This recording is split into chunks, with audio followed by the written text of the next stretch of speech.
Welcome to Inverted Pursuits Laboratory. Today we're getting an update on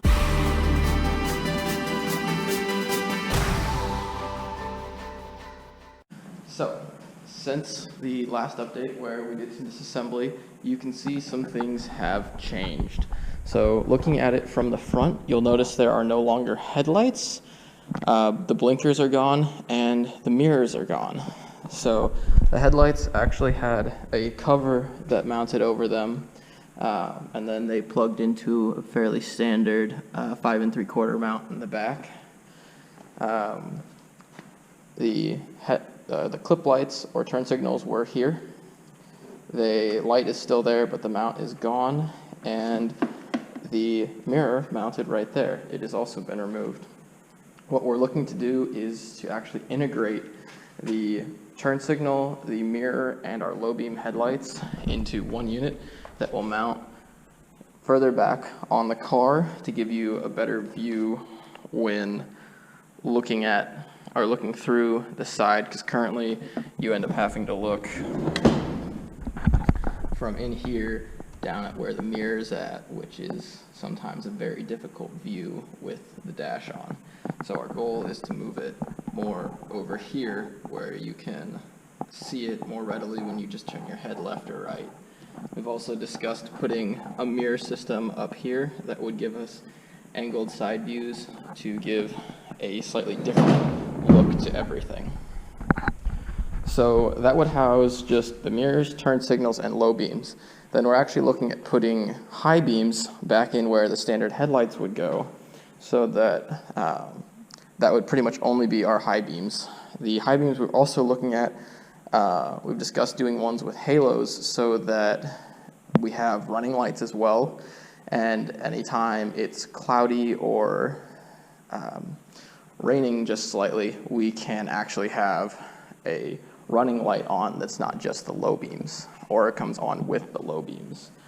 We've also had some discussion about putting lights in the riggers to help people be able to see where the vehicle is at, since especially in the dark, the profile of the vehicle does not look as wide as it is, since the riggers completely disappear when there's no lights on them. Previously, my dad had mounted a fog light underneath, but he never got that working because it drew too much power from the vehicle's battery. So one other thing you'll notice we've been working on is that we currently have a large pole with an orange vest on it. That's actually helping hold the vehicle's tilt to one side so that we can mess with the rigger on this side. So if we go underneath, you'll notice we have disconnected the linkage between the rigger wheel, and we're actually looking at putting a bigger wheel that is used in later models of the vehicle underneath there, so we have a more trustworthy tire on the vehicle than the small tires that they used back in the 80s. It will require some modification of the underside of the fairing in here. We'll have to make it thicker and probably cast our own version of it to allow for this larger tire to go in there. But with that, we've also been working on a new sort of frame. This is the existing frame that's currently in the vehicle, and here's mock-ups we've been working on to hold on to it so that it would come out of the vehicle up, and then this hub we've bought would mount in here, allowing us to then bolt the wheel on and off. So that's some of the things we're currently looking at on there for mounting the wheels easily, and it would just take 4 lug nuts to hold the wheel and take them on and off. There's some issues with how we then change the wheel, since this is inaccessible and we'd have to be able to remove the top of the rigger. So there have been some discussions on different ways we could bolt the top fairing to the rigger frame without any of those bolts being visible on the outside of the vehicle.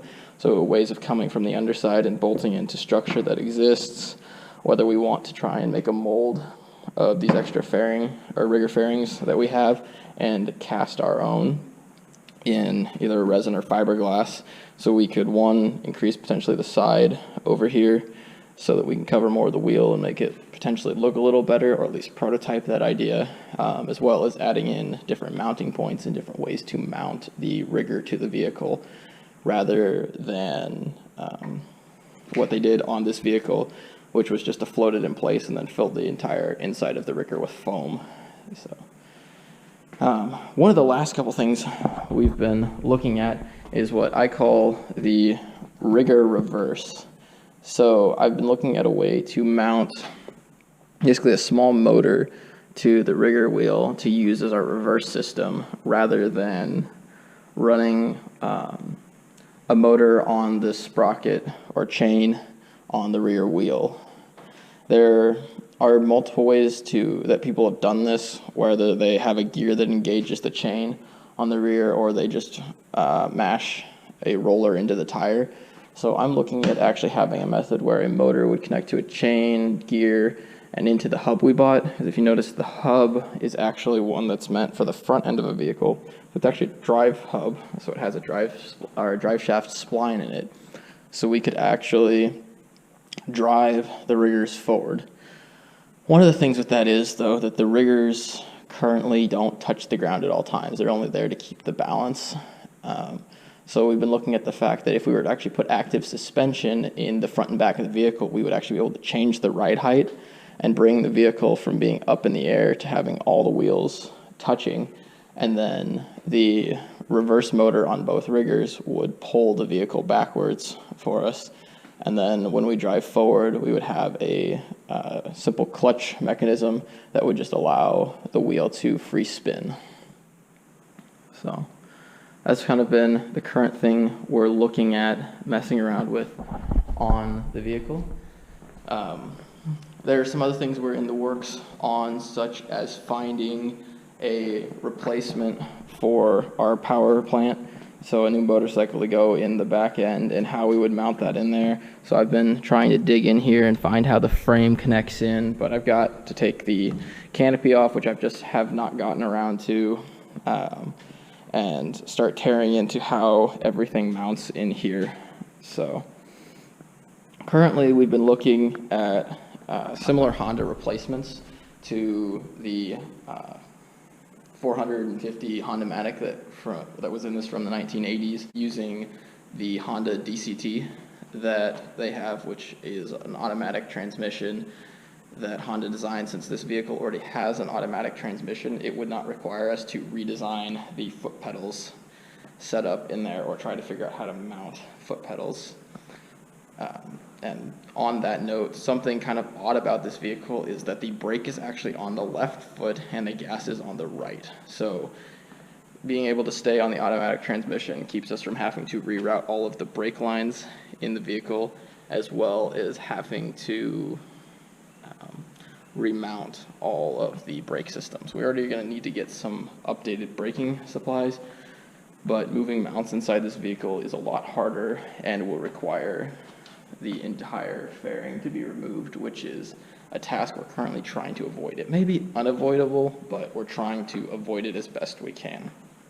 So hopefully we'll have another update for you here soon, but most of my time lately has been taken up by learning how to weld, so that when we get the new bike in, I can start fabricating, as well as working on new rigger fabrication as that moves forward. But thanks for watching, and keep an eye out for the next update.